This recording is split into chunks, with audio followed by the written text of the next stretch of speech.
자, 우리 조합의 성격까지 제가 아까 보여드렸는데 이제 순서대로 보시면 자, 먼저 설립인가부터 보세요. 설립인가. 자, 조합을 설립하고자 하는 때는 조합 설립하고 싶으면 구역 안에 토지 소유자 7인 이상이 정관을 작성하여 지정권자에게 조합 설립 인가를 받아야 된다. 지금 정관을 작성한다. 조합의 약속을 법인의 약속을 정관이라고 하기 때문에 보통 조합의 약속은 규약 아닙니까? 법인이기 때문에 이 말을 쓰는데 별건 아니고 일단 토지 소유자 7인 이상이 신청하게 돼 있어요. 토지 소유자 많습니다. 토지 소유자가 아닌 뭐 지상권자 다 안 되고 건축물주자 다 안 돼요. 항상 땅을 가지고 있는 사람이 사업에 참여하는 게 환지이기 때문에 토지 소유자 많습니다. 이게 나중에 정비법에 가면은 다른 사람들이 나와요. 토지 소유자, 건물 소유자 이런 거까지 나오고 뒤에서는 거기는 꼭 환지가 아니기 때문에 그래요. 여기는 환지이기 때문에 다른 사람이 등장하면 안 되고 토지 소유자 그것도 7인 이상이 토지 소유자가 예를 들어 많은데 이 사람들이 우르르 몰려가면 그 인가청 마비가 돼. 7사람 이상이 대표로 가서 인가 신청하라는 거예요. 7인 이상이. 황해의 7인 이런 식으로 토지 소유자 7인 이상이. 바꾸려면 막 바꾸잖아 이거. 누구에게 설립인가 받으라 이렇게 돼 있어요? 지정권자에게 개발법이니까 지정권자에게 그런 걸 딱딱 보시고 일단 7인 이상이 인가 신청 들어가지만 요 사람들은 7사람 이상이기 때문에 대표성을 확보해야 돼. 그래서 인가 신청 들어가기 전에 일정 수의 동의를 얻어야 됩니다. 그것이 방가로 3번 얘기예요. 방가로 3번. 조합 설립 인가를 신청하고자 한다. 인가를 신청하고자 할 때는 미리 면적 3분의 2 이상에 해당하는 소유자와 소유자 총수 2분의 2 이상의 동의, 일반 동의를 얻어야 된다. 보통 동의. 와요, 와. 괜히 와 또는이 아니라고. 두 동의 다 갖춰야 된다고. 제가 여기 플러스 표시가 그 표시잖아. 및, 와 그 표시지. 또는 하면 둘 중에 하나면 되잖아. 두 동의 다 갖춰야 된다고요. 면적 3분의 2 이상에 해당하는 소유자와 총수 2분의 3 동의를 얻어야 설립인가를 신청할 수 있어요.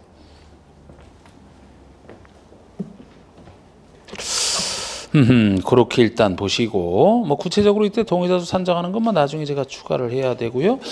혹시 이렇게 조합 설립에 동의를 했습니다. 동의를 했어요.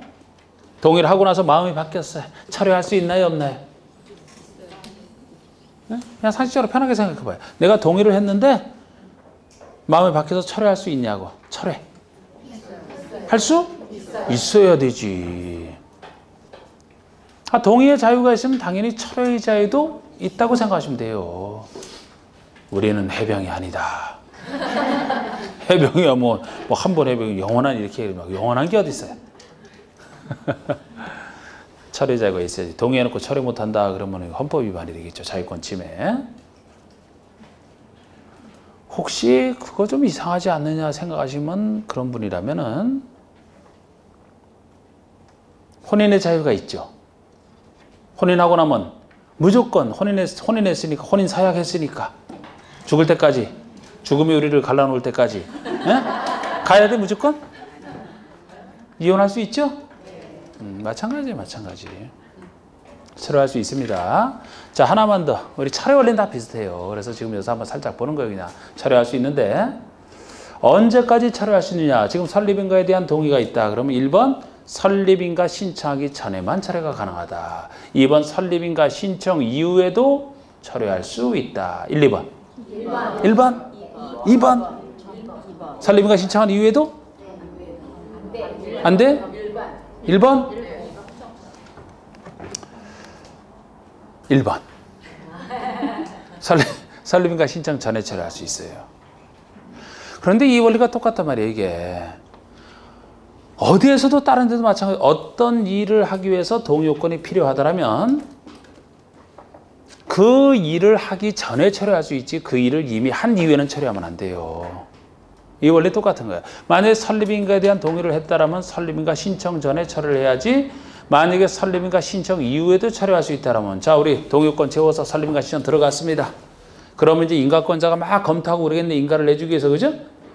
열심히 검토하고 인가를 막 내주려고 하는데 동의 처리를 인정해서 동의 요건이 애초에 안 되기 때문에 이거는 뭐 인가 여부를 상관없이 무효다 그래버리면 지금까지 그 인가권자 일한 건 뭐가 되는데? 응?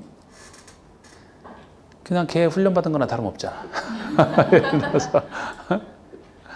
아니면 뭐 인가 이후에도 처리할 수 있다. 그럼 그동안 그 일한 사람들은 뭔데? 그래서 어떤 일을 하기 전에 처리할 수 있는 거예요.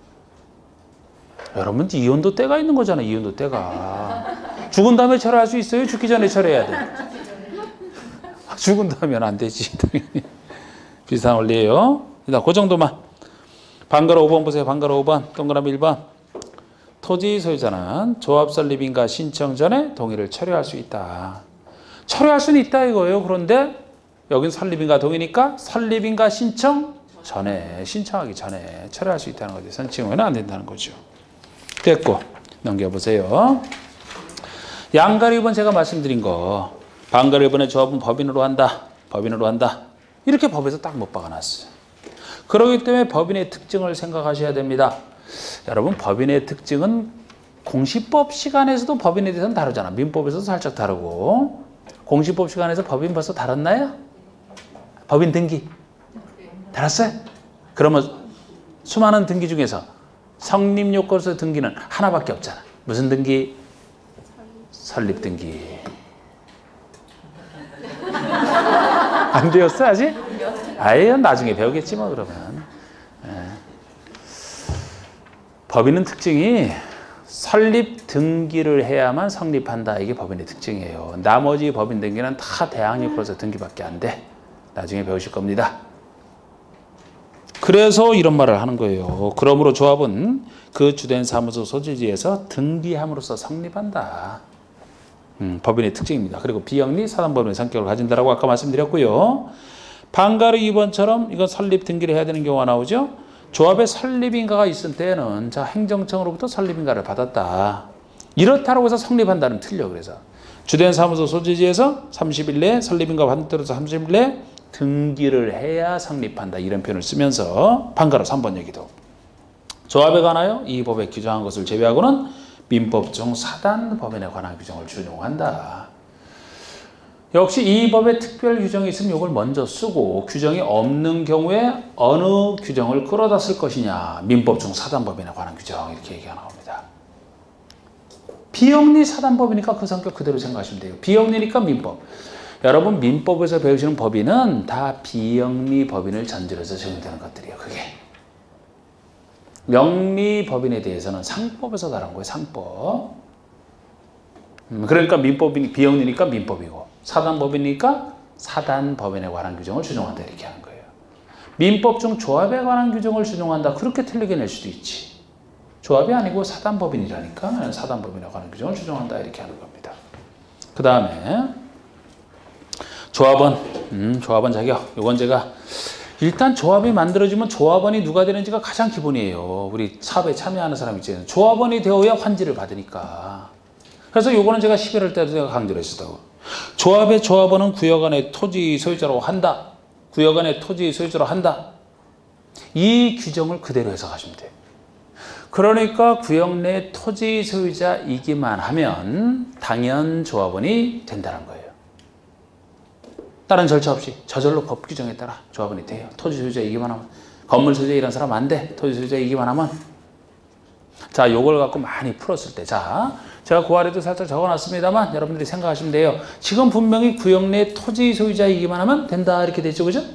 자, 우리 토지 소유자인데 조합 설립에 반대했어요. 조합 설립에 강력히 반대했어. 막 그냥 들어놓았어. 막 반대. 조합원이 됩니까? 안 됩니까? 일단 조합이 만들어진 입장에서는 돼야 돼요. 토지 소유자니까. 그래야 조합원에 대해서 환지를 받지. 만약에 정 환지 받기 싫다. 내가 그래서 반대했다. 일단 조합원은 된 상태에서 나중에 조합이 시행자로서 환지계획 작성할 때 내 땅에 대해서는 환지 정해주지 말고 현금 청산해 주세요 해서 현금 받고 빠져나가면 돼. 일단은 조합원이 됩니다. 자, 토지 소유자인데 미성년자예요. 미성년자. 조합원이 됩니까? 안 됩니까? 돼야 돼요. 아니 미성년자 나이 아직 성년이 안 됐다는 이유로 자기 땅에 대한 권리를 왜 뺏깁니까? 아, 청산, 그 청산일 뿐이잖아. 물건 받아야지. 물건 그대로 유지가 돼야지. 죄 짓고 감옥에 가 있어. 수감 중이야, 수감 중. 조합원이 됩니까, 안 됩니까? 돼요. 땅 뺏기는 게 그 죄를 씻는 게 아니에요, 지금. 수감 자체로 죄를 씻고 있어요. 그러니까 토지 조합원이 돼야 돼. 그 얘기를 그냥 쭉 뭐 여러 가지 써놨는데. 자, 토지 소유자이기만 하면 무조건 조합원 된다. 이렇게 딱 보세요, 일단. 그 다음에 여기다 이제 조합원의 권리 의무 약간 첨가할까요? 반가르기 2번에 1번. 조합원은 보유 토지 면적에 관계없이 평등한 의결권을 갖는다. 이 조합원이 이제 조합에서 의결할 때예요. 의결할 때. 뭐 총회 등에서 의결할 때. 면적에 관계없이 평등한 의결권. 1인 1표라는 겁니다. 면적에 관계없이. 면적 크기에 따라 왔다 갔다 하는 거 아니에요. 무조건 1인 1표예요. 근데 여러분 이거는 뭐 우리 여러분들이 그 투표하는 선거하는 원리랑 똑같죠. 여러분들도 선거할 때 그냥 1표죠. 재산 과다에 따라서 표수가 달라지는 거 아니죠? 재산에 따라서 표수가 달라진다면 뭐 이건희 회장 부자는 뭐 그냥 얼마나 행사할까? 그냥 1인 1표예요. 형식적 의미의 평등이 적용되는 것이 정치적 영역입니다. 1인 1표 똑같아. 이거를 가지고 면적에 비례하여 의결권을 가진다. 그럼 틀린 지문이 되는 거지. 그렇게 낸 적이 있고. 면적에 관계없이 1인 1표. 면적에 비례하여 가진다면 면적 크기에 따라 의결권 수가 달라진다는 얘기가 되죠? 틀리지 그러면. 그렇게 1인 1표 갖는 건데 이 경우 공유 토지는 공유자 동의를 받은 대표 공유자 한 명만 의결권이 있다. 살짝. 자, 어느 땅을 보통 한 표가 나와야 되는데 공유하고 있어. 공유. 여러 사람이 공동 소유하고 있다면 공유자 수대로 의결권을 인정할까요, 여러분? 아니면 한 표만 인정할까? 한 표만 인정해야지. 그러면 단독으로 소유하고 있는 땅은 한 표인데 공유자를 수대로 인정하면 수십 표가 될 수도 있잖아. 안 되지. 그래서 공유하고 있는 사람은 대표자 한 명만 의결권이 있다. 이런 얘기를 하면서 동그라미 2번에 예외 의결권 승계 규정이 있습니다. 1번 원칙에 대한 예외로서 승계. 이 의결권을 승계하게 되면 자기 의결권을 행사하는 것 외에 승계한 의결권도 행사하기 때문에 한 사람이 여러 표를 행사할 수 있는 예외가 되는 거예요. 이것이 MB정권 때 등장해서 없어지지 않고 남아있는 거예요. 이게. MB정권 때 등장해서. 그래서 우리는 어떤 정치 권력이 들어서도 뭐 시장에서 어떻게 사진 찍는 거 안 믿어요. 법을 보고 성격을 파악을 해. 법 개정되는 걸 보고. 이 규정 한번 보세요. 어떤 의미가 있는지. 다만 다른 조합원으로부터 해당 도시벌구역에 그가 가지고 있는 토지 소유권 전부를 이전받은 조합원은 정관이 정하는 바에 따라 본래의 근거와는 별도로 그 토지 소유권을 이전한 조합원의 의결권을 승계할 수 있다는 거예요. 우리 의결권 승계가 가능하다면 돈 있는 사람은 참 유리해 이게. 물론 남의 소유권을 전부를 이전받아야 돼요. 이걸 바꿔서 일부를 이전받았는데 승계할 수 있다면 틀려. 만약에 일부를 이전받으면 승계가 안 되죠. 내가 그 사람의 토지권 일부를 이전받았다면 나머지 일부는 그 사람이 계속 가지고 있겠네? 그럼 면적이 작아도 그 사람의 이권 행사할 거 아닙니까? 그러니까 승계하려면 전부를 이전받아야 된다고. 그런데 예를 들어 조그만 땅도 다 이권에 한 표씩 있으니까 돈 있는 사람이 조그만 땅을 하나하나 계속 이렇게 샀다면 20개 샀어요. 그럼 본인 표까지 해서 21표 행사할 수 있다는 거예요. 그럼 표 행사할 때 그렇게 되니까 이 사람에게 좀 더 유리한 쪽으로 나갈 수가 있죠? 이게 돈 많이 가진 사람들이 힘쓸 수 있는 규정이 생기는 거라고, 이게. 의결권 승계 규정이. 그 전에 이 예외 없을 때는 그냥 무조건 1인 1표였어요. 근데 이 예외가 행사되면 이제 가진 사람이 좀 더 힘을 쓸 수 있는 구조가 된다고. 없애버리는 게 좋을 것 같은데. 옆에 페이지 이제 3번에 임원 보세요. 임원. 그리고 그 필요 경비 부담 의무는 제가 안 읽어봤는데 3번에 여러분 조합의 경비는 누가 낼까요? 조합원들이 나누는 거. 조합원들이. 자, 그리고 3번에 임원 보시면 이제 임원. 자, 조합에는 조합장 1인과 이사감사 2명 필수입니다. 둬야 돼. 조합장은 1명만 둬야 돼요. 무조건 조합장 1인 이렇게 하잖아. 이사감사 그 얘기는 없지만 조합장은 조합을 대표하는 사람이라 한 명만 둬야 되고 이사감사는 한 명에 대한 제한은 없으니까 하여튼 뭐 최소 한 명이라도 둬야 되죠. 그리고 조합의 임원은 의결권을 가진 조합원이어야 돼요. 자격, 임원의 자격입니다. 의결권을 가진 조합원이어야 돼. 지금 예를 들어 우리나라로 따지면 뭐 조합장이면 대통령 아닙니까? 대통령을 외국인 중에서 뽑을 수는 없어요. 40세 이상의 그 대한민국 국민이 피선거권이 있는 거잖아. 마찬가지죠. 여기도 조합원이 아니면 임원이 안 된다는 겁니다. 조합원 자격이 있어야 돼요. 그것도 의결권을 가진 조합원. 아까 제가 공유하고 있는 토지라면 대표자 한 명만 의결권이 있다 그랬죠? 그 사람을 얘기하는 거죠. 그러면 이걸 갖고 그 전에 풀었을 때 하여튼 조합에 관련된 부분은 정말 자주 나오니까. 자, 우리 건축물 소유자가 감사가 될 수 있다. OX. 왜 X예요? 토지 소유자 아니니까. 우리 도시개발조합의 조합원은 토지 소유자 이해한다 했죠? 건축물 소유자는 조합원이 안 될 사람이잖아. 안 되잖아. 그러니까 임원이 될 수가 없지. 토지 소유자 중에서, 조합원 중에서. 그리고 정관이 정하는 바에 따라 총회에서 선임을 합니다. 대의원회가 선임할 수 있는 거 아니에요. 총회에서 선임을 해요. 총회란 조합원 전체로 구성되는 총회를 얘기하잖아.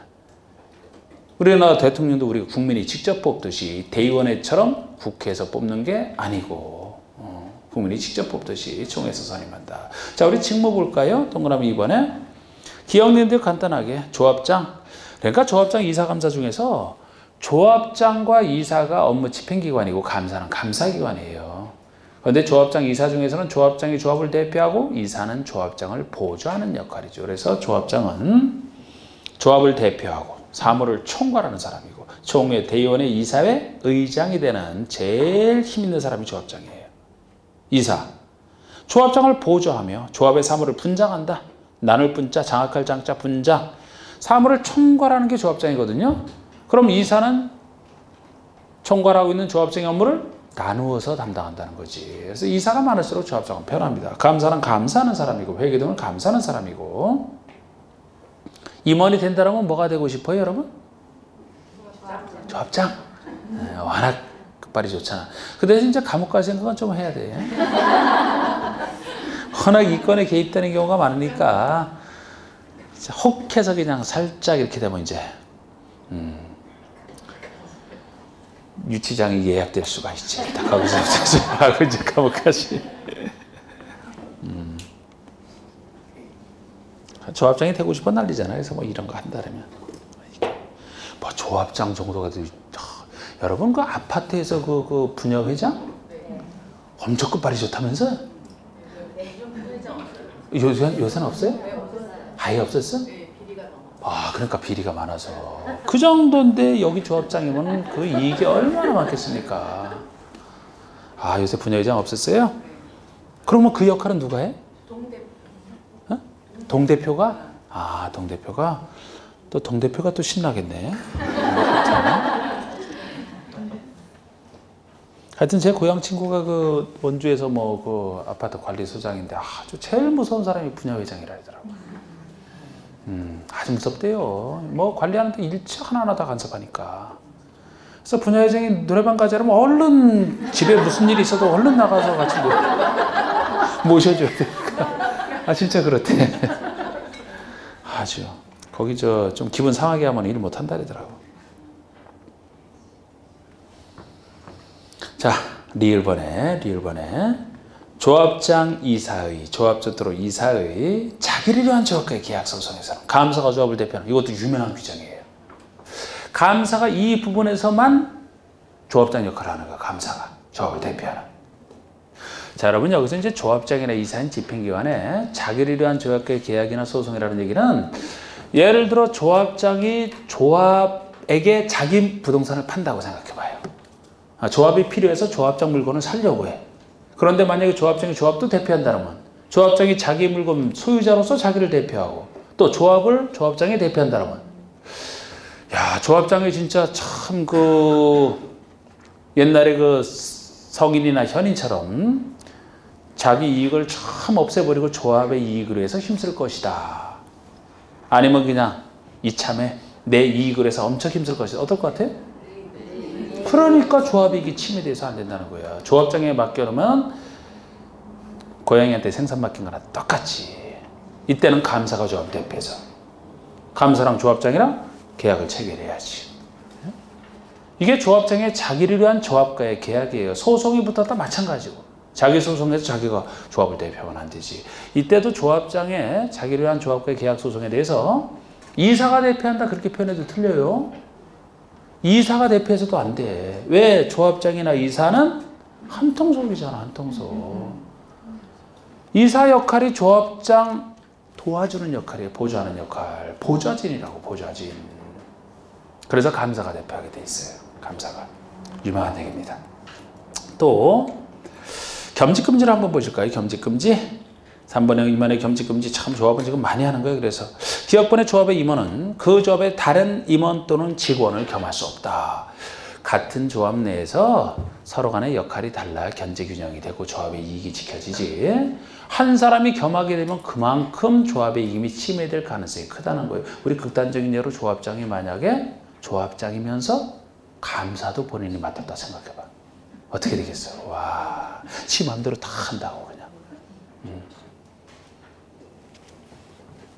큰일 나지. 직원도 겸해서는 안 돼. 임직원 겸직금지입니다. 그러기 때문에 다른 조합이라면, 이 조합과 다른 조합이라면 그쪽의 임직원을 맡아도 상관없어요. 같은 조합 내에서 서로 견제 균형을 위해서 이익 침해 문제 때문에 같은 조합 내에서 임직원 겸직금지기 때문에 다른 조합이면 상관없어요. 그 사람이 능력에 대해서 이 조합의 임원도 맡고 저쪽 조합의 임원도 맡고 뭐 어때 뭐 그거. 잠만 좀 줄이고 하겠다는데 뭐. 서로 조합이 상관없는 조합이면 상관없어요. 그런데 다른 조합이라도 다시 문제를 얘기합니다. 그 아래 조합의 임원은 같은 목적의 사업을 하는 다른 조합. 같은 목적의 사업을 하는 이 전제가 붙어야만 된다고요. 같은 목적의 사업을 하는 다른 조합의 임직원 역시 겸할 수 없다. 원래 다른 조합은 이 조합과 아무 상관없으니까 상관없다니까. 그런데 다른 조합인데 이 조합과 같은 목적의 사업을 한다면, 똑같은 목적의 사업을 한다면, 만약에 어떤 사람이 양쪽에 조합장을 다 맡았다 생각을 해봐요. 같은 목적의 사업이니까 일하는 거 가운데서 이익이 충돌되겠네? 두 조합이? 그래서 안 된다는 거지. 자, 그 다음에 임원의 결격사유 나옵니다. 임원의 결격사유. 다음에 하나에 해당하는 자는 조합이 임원이 될 수 없다. 피성년 후기에는 피안전 후기에는 미성년자 파산, 그 아래 뭐 2년이 경과되지 아니한 자 등. 왜 이렇게 빨리 읽으십니까? 중개실면서 잘하는 건데 뭐 여러분들이 이거. 응? 그쪽에서 벌써 다 했죠 이거. 임원의 결격사유 이런 거. 그쪽에서 벌써 잘했을 거라고. 그래서 제가 대충 하는 거예요 여기서는. 그쪽에서는 양이 작아서 이런 것도 세부적으로 합니다. 우린 잘 안 내 이런 거. 거의 잘 안 낸다고. 워낙 양이 많다 보니까. 그런데 굳이 그래서 그쪽에서 자세히 배웠을 것이라 원래 똑같아요. 단지 차이가 있다라면은 뭐가 차이가 있긴 있죠? 원래는 똑같은데 2년 3년? 그게 차이가 있잖아. 중개실험에서는 아마 집행이 종료된 후 3년이 지나지 않은 자 그러죠? 여기는 2년이 지나지 아니한 자 이렇게 해서 그 점의 숫자는 약간 다르지만 원리 똑같은 거예요. 뭐 집행유예, 선고유예 이런 거 다 배웠죠 그쪽에서? 여기 선고유예는 없고. 사실 이런 거 하는 게 좀 재밌는 부분인데 우리는 이건 좀 들리니까 그쪽에서 했으니까. 요거를 한 번 딱 낸 적은 있어요. 어떻게 냈느냐? 열심히 이걸 해놨더니만 임원의 결격사유인데 조합원의 결격사유로 해서 틀리긴 했던. 그러니까 이거를 생각 없이 그냥 외워놓으니까 마침 외운 거 나오니까 답을 못 찾는 거지. 임원의 결격사유인데 조합원의 결격사유로 바꿔놨으니까. 아까 제가 미성년자인 토지주자 조합원이 된다 그랬어요? 안 된다 그랬어요? 된다 그랬잖아요. 임원은 될 수 있어요? 없어요? 대외적으로 활동하는데 임원은 될 수가 없지. 미성년자가 아직 그 지식이 연결지 않았는데 누굴 만나서 조합의 이익을 해서 제대로 일을 하겠어요. 임원은 대외적으로 활동하는 사람이라 임원이 안 된다는 것이지 조합원은 된다는 겁니다. 그렇게 된 적이 있고. 예를 들어 뭐 감옥에 수감 중이다.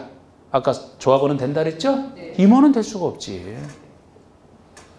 임원이 된다 그러면 뭐 만나는 사람마다 뭐 면회실에 와서 불러서 이렇게 칸막이 두고 이렇게 전화로 시간 지나면 끄시고 얘기하다가 말고 다음 주에 또 와요?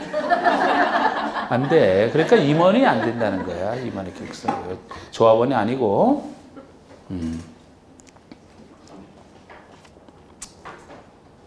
5번에 임원의 자격 상실. 조합의 임원으로 된 자가 임원으로 선임됐어요. 선임됐는데 위사회 하나, 즉 결격사유에 해당이 됐다. 다음 날로부터 임원 자격 자동 상실입니다.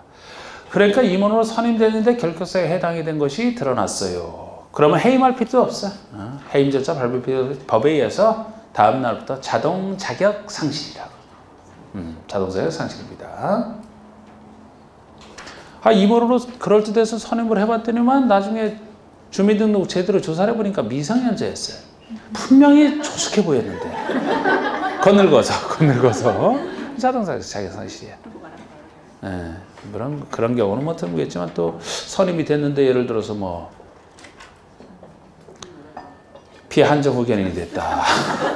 멀쩡했는데 보니까 피해 한정 후견인이야. 그 참. 그러면 자동 자격 상실이라고. 여러분 멀쩡해도 겉모습 멀쩡해도 진짜 속는 경우 많아요. 많아.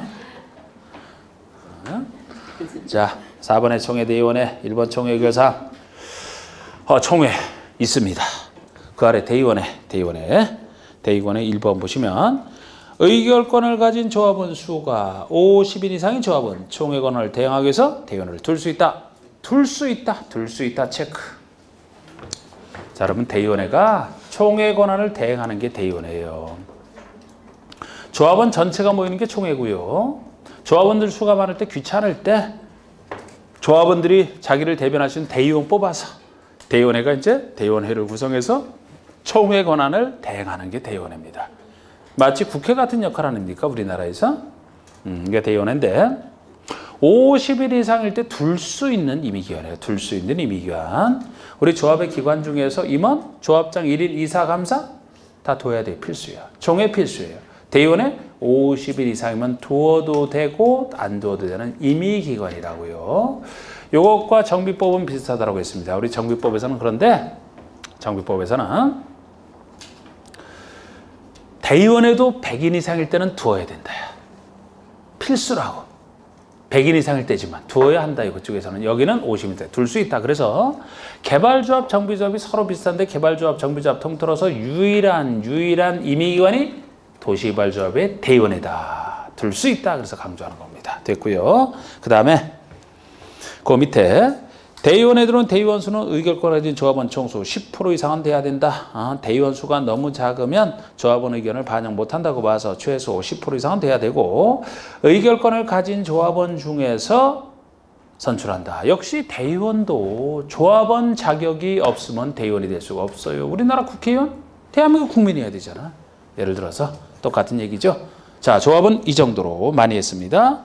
자, 그럼 조합이 끝났으면 시행자가 끝났고 이제 그 다음에 나오는 것이 실시계획 인가고시인데 여러분 여기서는 별로 지금 할 거 없어요. 나중에도 별로 할 건 없어요. 시행자가 실시계획 작성합니다. 인가는 개발법이니까 지정권자에게 받는다 그랬죠. 그죠? 그리고 여기다 하나만 더 추가하면 지구단위계획이 이 내용에 들어가는 게 특이한 거예요. 지구단위계획구역으로 의제가 됐으니까 보통 지구단위계획을 세워서 사업을 할 수 있게 만들어줘야 되는데 그런 장치니까 보통 우리가 개발계획의 내용이 될 것 같거든요. 나중에 여기과 비슷한 정비법이라면 요것과 비슷한 정비계획 내용에 지구단위계 들어가. 거기서 지구단위계는 필요하기 때문에. 그런데 개발법에서는 여기 내용이 되는 게 아니고 여기 들어가는 게 특이한 거예요. 그래서 자주는 그 전에 한 번 낸 적이 있지만 개발계획 내용이 아닌 것은 할 때 지구단위계획을 집어넣어서 틀리게 했던. 왜? 여기 들어가니까. 자, 보세요. 어디냐 넘겨보시면은 163쪽에 11번 실시계획 작성이 나오죠. 시행자가 작성을 합니다. 시행자는 0이 정하는 바 있더라.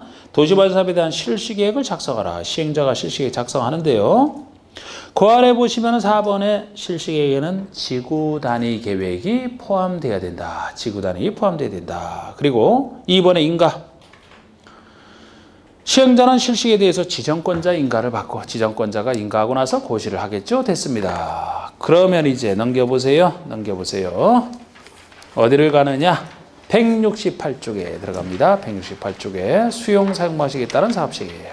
수용 사용 방식에 따른 사업시행. 자, 여기 보시고 이제 요거하고 요거까지 통과한 겁니다. 그럼 이제 여기 들어간 거예요. 여기. 자, 우리 이제 수용 사용 방식을 전제로 해서 쭉 갈 때 여기 나오는 여러 가지 제도, 이거 궁극게 하나만 써놨지만 여러 가지 제도가 있고요. 환지 방식에 나오는 여러 가지 제도가 있는데 둘을 기본적으로 구별을 하시되 요거부터 자, 수용 사용 방식에 따른 사업 시행을 얘기하죠. 제일 먼저 나오는 게 수용 사용이에요. 당연히 이 방식으로 사업을 하려면 수용 사용으로 할 수 있어야 되지 않습니까? 그래서 수용 사용권이 나오는데 1번 시행자는 도시발 사업에 필요한 토지 등을 수용 또는 사용할 수 있다. 수용 사용권을 인정하는 네 가지 사업 중에 하나, 공익사업인 도시발 사업. 그래서 도시발 사업의 시행자라면 공공이 됐든 민간이 됐든 시행자라면 수용 사용권은 가져야 돼요. 민간이라도 가집니다. 단 민간에 대한 차별이 나온다 그랬죠. 이쪽에서 돈이 많이 들어가기 때문에. 그래서 민간 시행자가 수용 사용권은 가집니다만 수용 사용권을 행사하기 위해서 갖춰야 될 요건이 민간에 대한 차별 2번이에요. 2번. 자, 조합을 제외한 민간 시행자. 역시 조합을 제외한 민간 시행자라고 얘기하는 게 조합은 환지에서만 시행자가 된다 그랬죠? 그러니까 이 방식은 아예 아니라 빼놓은 거예요. 그냥. 그러니까 민간 시에 대한 차별로 보시면 되고 이 민간 시행자는 사업 대상 토지 면적 3분의 2 이상에 해당하는 토지를 소유하고 소유자 총수 2분의 1 이상에 해당하는 자의 동의를 얻어야 된다. 이것이 일반 동의 여기에 대한 세 번째 예외적 동의를 얘기합니다. 이것이. 숫자는 같지만 달라요. 내용이.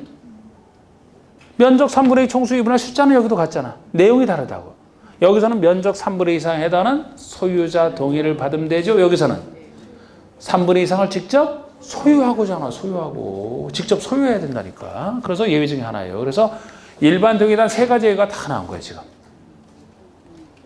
아까 민간 시행자가 제한할 때 면적 3분의 2 환지 방식에서 예외적 시행자 지정할 때 2분의 1, 2분의 1 그리고 민간 시행자의 수용사용 동의 요건 요거 내용이 다르니까 하여튼 민간에 대한 차별로 기억하셔야 되고 이게 엄청난 민간인이 엄청난 요건 갖춰야 된다는 얘기예요. 자, 이렇게 면적 3분의 2 이상을 직접 소유하고 총수 2분의 1 이상의 동의를 받아라 라는 얘기는 지금 처음 보는 게 아니에요.